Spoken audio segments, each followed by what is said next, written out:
नमस्कार, मैं हूं आपकी दोस्त एडवोकेट डॉक्टर मीरा सिंह। दोस्तों, स्वागत है हमारे चैनल पर, जहां हम बात करते हैं कानून की उन बारीकियों की जो आपकी ज़िंदगी को सीधे प्रभावित करती हैं। विल, प्रोबेट अब अनिवार्य नहीं, क्या प्रॉपर्टी ट्रांसफ़र हुआ आसान? आज के इस बेहद ज़रूरी लीगल अपडेट में हम बात करने वाले हैं प्रोबेट ऑफ विल। अब भारत में अनिवार्य नहीं रहा। जी हाँ, अब किसी भी विल यानी वसीयत को वैलिड मानने के लिए प्रोबेट लेना अनिवार्य नहीं है, लेकिन इसमें कुछ खास अपवाद एक्सेप्शंस भी हैं। तो चलिए पूरी बात को समझने की कोशिश करते हैं, वो भी आसान भाषा में। भारत में प्रोबेट अनिवार्य क्यों था?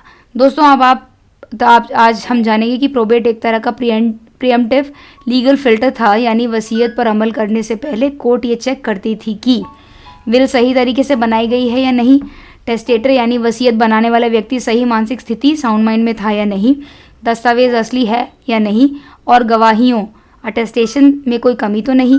खास बात यह है कि मुंबई, चेन्नई और कोलकाता की कुछ रिलीजियस कम्युनिटीज़ के लिए तो प्रोबेट लेना मैंडेटरी था। प्रोबेट के बिना कोई भी प्रॉपर्टी ट्रांसफ़र नहीं हो सकती थी। अब क्या बदल गया है? रिपीलिंग एंड अमेंडिंग एक्ट 2025 20 दिसंबर 2025 को प्रेसिडेंट की मंजूरी मिलने के बाद section 213 of the Indian succession act 1925 को हटा दिया गया है। इसका मतलब अब भारत के किसी भी हिस्से में विल को प्रोबेट कराना अनिवार्य नहीं है। मुंबई, चेन्नई और कलकत्ता में भी ये ज़रूरी नहीं रहेगा। एग्जीक्यूटर्स और बेनिफिशियरीज अब बिना प्रोबेट के भी विल के आधार पर एक्शन ले सकते हैं। ये बदलाव इंडिया के इनहेरिटेंस लॉज में एक बड़ा सुधार माना जा रहा है।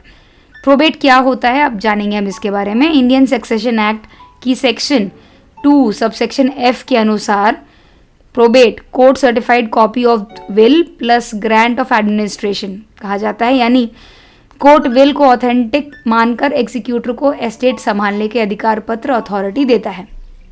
सेक्शन 213 को हटाना ज़रूरी क्यों था?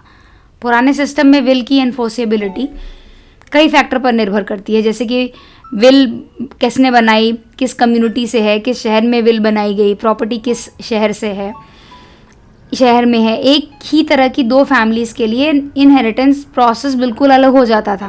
कोर्ट्स भी इसे एक अनफेयर भेदभाव यानी कि डिस्क्रिमिनेटरी प्रोविजन मानते थे। इसीलिए लॉ मिनिस्टर श्री अर्जुन राम मेघवाल ने कहा कि सेक्शन 213 यानी कि 213 को हटाना ज़रूरी था, ताकि सक्सेशन कानून यूनिफॉर्म और फेयर बने।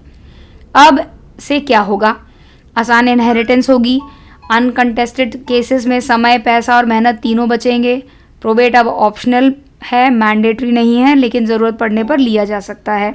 बैंक्स और सोसाइटीज़ अभी भी प्रोबेट मांग सकते हैं।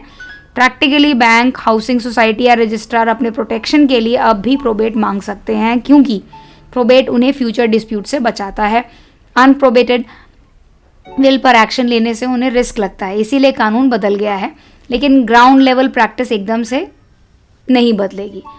तो भारत में अब विल पर अमल करने के लिए प्रोबेट अनिवार्य नहीं है। ये बदलाव इनहेरिटेंस प्रोसेस को काफ़ी आसान बनाता है, लेकिन प्रैक्टिकल वर्ल्ड में कुछ संस्थाएं प्रोबेट को एक रिस्क प्रोटेक्शन टूल की तरह उपयोग करती रहेंगी। इसीलिए हर केस में लीगल गाइडेंस लेना ज़रूरी है। इस चैनल पर प्रदान की गई सभी जानकारी केवल शैक्षिक और सामान्य जानकारी के उद्देश्य से किसी भी प्रकार की कानूनी सलाह, लीगल एडवाइस का विकल्प नहीं है। यदि आपको किसी विशेष कानूनी मामले में सलाह की आवश्यकता है तो कृपया योग्य वकील या विधिक विशेषज्ञ से संपर्क करें। अगर आप लीगल नॉलेज फ्री में पाना चाहते हो तो चैनल को सब्सक्राइब ज़रूर करना, बेल आइकन ज़रूर दबाना, ताकि आपको ऐसी अमेजिंग लीगल नॉलेज फ्री में मिलती रहे और हमारी जो लीगल नॉलेज लवर्स की कम्युनिटी है वो बढ़ती रहे और भारत में एक रेवोल्यूशन आ सके जहाँ पे मैक्सिमम लोगों को बेसिक लीगल नॉलेज हो सके। प्लीज़ वीडियो को लाइक करें। जितने भी लोग वीडियो को शेयर करते हैं, लाइक भी करते हैं, उन लोगों को थैंक यू सो मच। आप आगे भी ये चीज़ करते रहें। आपका ये सारा सपोर्ट मेरे वीडियो को ऊपर आने में हेल्प करेगा, हमारे चैनल को भी सस्टेन करने में हेल्प करेगा। मिलते हैं अगले वीडियो में एक और लीगल जानकारी के साथ। Till then, all the best, keep smiling.